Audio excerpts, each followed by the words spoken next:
In today's video, I'm going to teach you how to manage store in Printify. By the end, you'll know exactly where to find your stores, how to connect additional sales channels, and where to fine-tune your store settings so everything runs smoothly. First, head to the Printify dashboard. If you're already signed in, you'll land right on your main workspace. This is your command center where you can see recent activity, products, and key shortcuts. Take a second to get oriented so you know what you're looking at. Next, focus on the left side panel.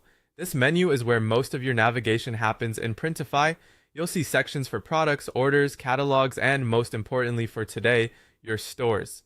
That panel is your quickest route to anything store related, so keep it in view as we move ahead. Look for your store in that panel. You may see it listed as My New Store. If you haven't renamed it yet, click it to open the store specific view.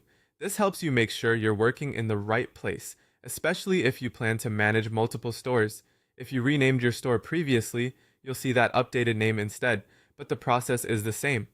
Now find and click Manage My Stores. This takes you to a centralized page that lists all stores connected to your account. Think of it as your portfolio. Whether you run a single shop or several, this is where you review them at a glance and decide what to do next. From here, you can connect different stores. If you sell on platforms like Shopify, Etsy, WooCommerce, or others supported by Printify, use the Connect option to link them. Follow the prompts from Printify and your sales channel to grant permissions. A quick tip: make sure you're logged into the correct account for the platform you're connecting, and review any publishing or product sync settings so your listings appear exactly as you expect. You can also adjust store settings from this same area. This is where you update your store name, manage order approval preferences, set default shipping and publishing options, and control important automations like order routing if an item goes out of stock.